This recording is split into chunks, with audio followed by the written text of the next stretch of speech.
طائف سے آپ جنوب کی طرف سفر کرتے جائیں تو ایک پہاڑی سلسلہ ہے جہاں چھوٹے چھوٹے گاؤں ہیں۔ یہ وہی علاقہ ہے جہاں اللہ کے رسول صلی اللہ علیہ وآلہ وسلم نے اپنا بچپن گزارا تھا۔ اماں حلیمہ سعدیہ اسی علاقے کی رہنے والی تھیں۔ ذرا نیچے چلے جائیں تو ابہا اور خمیس مشید کا علاقہ ہے جو گرمیوں میں اپنے معتدل بلکہ قدرے سرد موسم کی وجہ سے مشہور ہے۔ پہاڑوں کے ان سلسلوں میں آج بھی آپ کو بدو بکریاں چراتے ہوئے نظر آئیں گے۔ ابو مشہود نامی ایک چرواہا اپنے ساتھ بکریوں کا ریوڑ لے کر صبح کو نکلتا۔ بارشوں کے بعد پہاڑوں پر خود رو پودے اس کی بکریوں کی خوراک بنتے۔ شام کو وہ چھوٹے چھوٹے جوہڑوں سے بکریوں کو پانی پلاتا ہوا اپنے گھر واپس آ جاتا۔ ایک دن شام ڈلے اس کی بکریاں تو واپس آ گئیں مگر ابو مشہود واپس نہیں آیا۔ رات کے اندھیرے میں اس کا بیٹا اور دوسرے رشتہ دار اس کی تلاش میں نکلے مگر ناکام واپس آئے۔ اگلے دن صبح سویرے پھر گاؤں سے نوجوانوں کا ایک گروہ ابو مشہود کو تلاش کرتا ہوا پہاڑ کے دامن میں ایک چشمے کے پاس پہنچا تو وہاں اس کی لاش پڑی تھی۔ جسم پر بندوق کی گولی کا نشان تھا۔ پولیس کو اطلاع دی گئی۔ واقعات، حالات اور شواہد واضح طور پر بتا رہے تھے کہ اس کا کسی دوسرے چرواہے کے ساتھ پانی پلانے پر جھگڑا ہوا ہے۔ چرواہوں کے درمیان جھگڑے معمول کا حصہ ہیں۔ عموماً چرواہے آپس میں اس بات پر لڑ پڑتے ہیں کہ کس کی بکریاں پہلے پانی پئیں گی، مگر یہ اختلاف اور جھگڑے معمولی نوعیت کے ہوتے ہیں جو اسی وقت نہ صحیح اگلے دن ختم ہو جاتے ہیں۔ پولیس والوں نے لواحقین سے پوچھا کہ ان کو کس پر شک ہے یا اس کے ساتھ کون جھگڑ سکتا ہے۔ گھر والوں نے بتایا کہ وہ سیدھا سادہ بے ضرر انسان تھا، اس کا کسی کے ساتھ کبھی جھگڑا نہیں ہوا، البتہ وہ فلاں کے ساتھ مل کر بکریاں چراتا تھا۔ معمولی تفتیش کے بعد پولیس نے علی بن عبد الرحمن کو گرفتار کر لیا جس نے بعد میں اعتراف جرم کر لیا۔ عدالت میں مقدمہ چلا اور واقعات، شواہد اور اعتراف جرم کی بنا پر قاضی نے فیصلہ سنایا کہ قاتل کو قتل کر دیا جائے۔ مقتول کا بڑا بیٹا مشہود اس وقت 17 سال کا تھا مگر سب سے چھوٹا بیٹا اس وقت دودھ پیتا تھا۔ قاضی نے فیصلے میں لکھا کہ جب تک یہ بچہ بالغ نہ ہو جائے اس وقت تک حکم کی تنفیذ نہ کی جائے۔ چنانچہ قاتل کو جیل میں ڈال دیا گیا۔ اس وقت قاتل کی عمر 42 سال کی تھی۔ اس کو جیل میں 18 سال تک اپنی پھانسی کا انتظار کرنا پڑا کیونکہ جب تک سب سے چھوٹا بیٹا 18 سال کا نہیں ہو جاتا اس وقت تک فیصلے کی تنفیذ ناممکن تھی۔ اس کو اپنے دوسرے بھائیوں کے ساتھ یہ فیصلہ کرنا تھا کہ آیا قاتل کو معاف کر دیا جائے یا اس سے اپنے باپ کے خون کا بدلہ لیا جائے۔ علی بن عبد الرحمن نے یہ سارا وقت دو احتمالات کی کشمکش میں گزارا کہ آیا اس کو لواحقین معاف کرتے ہیں یا اسے قتل کی سزا ملے گی۔ ابو مشہود کا چھوٹا بیٹا جو اب یتیم ہو چکا تھا، اس کا نام نہ جانے کیوں یتیم رکھا گیا تھا۔ پھر ایک دن آیا جب یتیم کی عمر 18 سال ہو چکی تھی اور اب اسے اپنے بھائیوں کے ساتھ فیصلہ کرنا تھا کہ باپ کے قاتل کو معاف کرنا ہے یا بدلہ لینا ہے۔ ادھر دستور کے مطابق قبائل کے سرکردہ افراد جمع ہوئے۔ انہوں نے ورثاء سے خون بہا لے لیں اور قاتل کو معاف کر دیں۔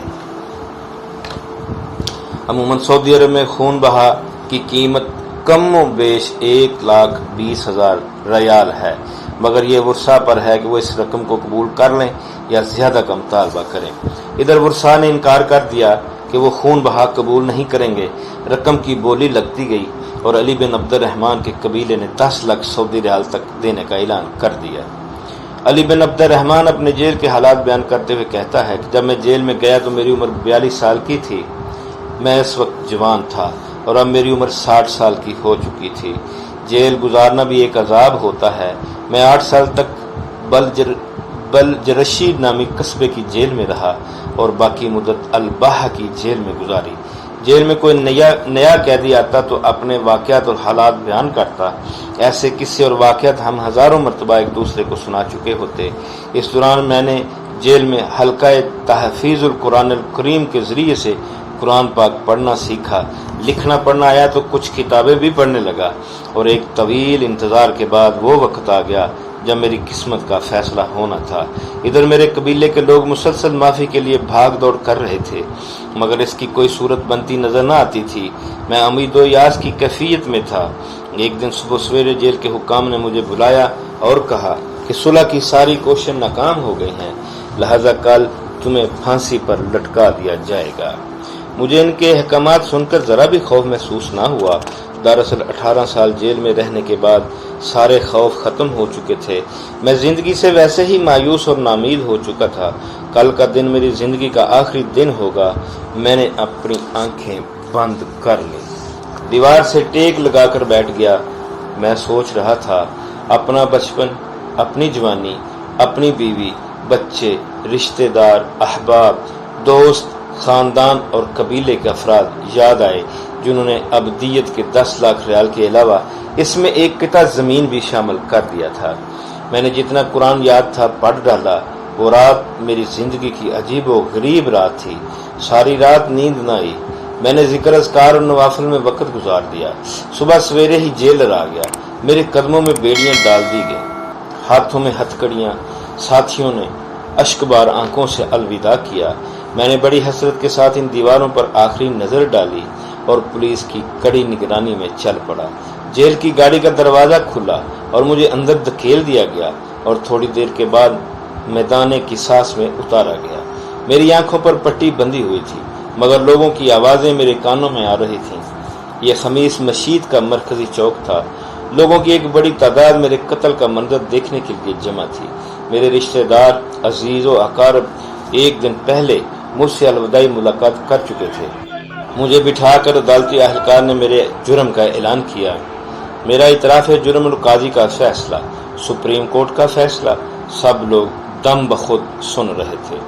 پھر جلاد کو حکم دیا گیا کہ مجرم کا سر قلم کر دیا جائے۔ وہ آگے بڑھا، اس نے تلوار اپنی میان سے نکالی۔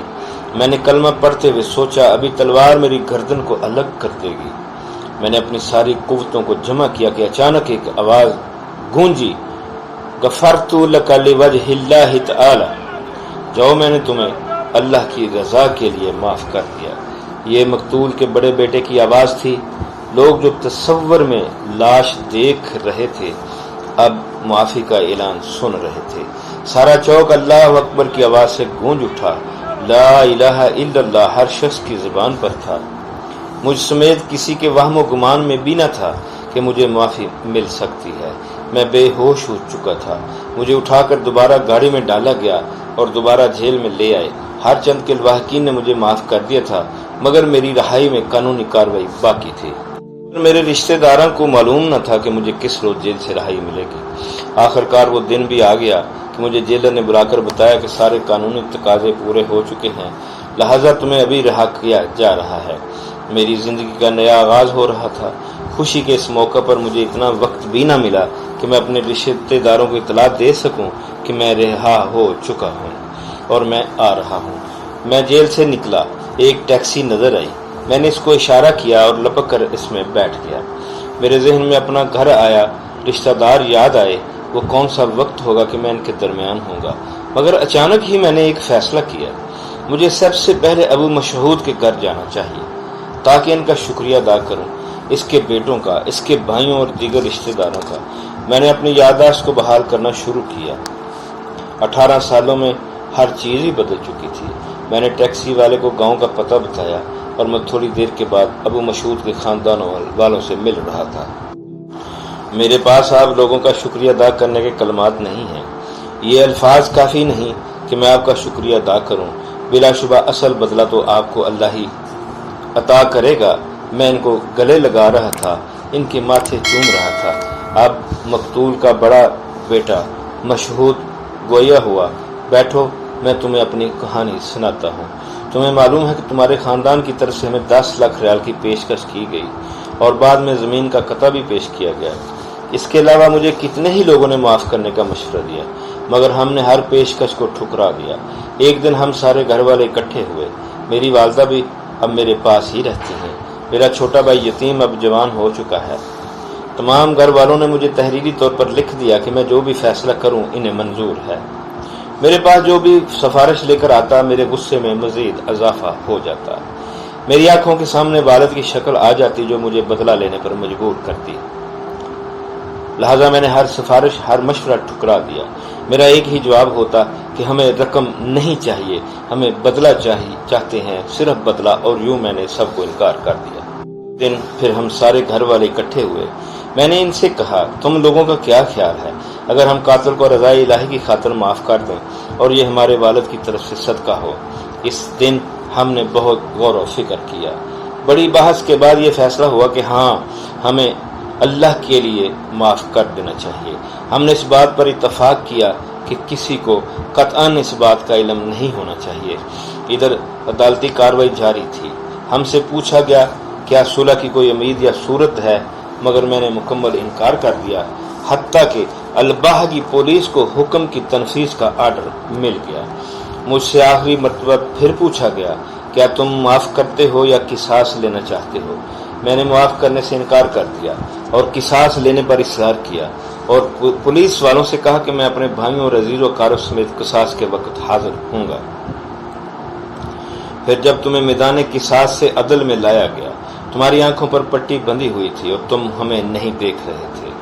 عدالتی اہلکار نے جرم، تمہارا اعتراف جرم اور قاضی کا فیصلہ پڑھ کر سنایا، اور پھر جلاد نے تلوار نکال لی۔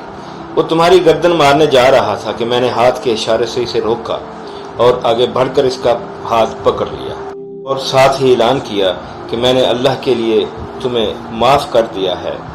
میں کسی شخص سے کوئی تعریف یا مداح نہیں چاہتا تھا، میں نے سارا کام اللہ کی رضا کے لیے کیا ہے۔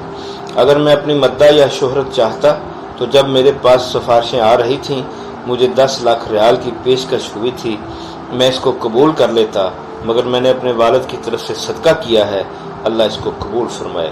اور یوں قارئین مشہود نے ایک سنہرا فیصلہ کر کے اپنے قبیلے کی تاریخ میں سنہری باب رقم کیا۔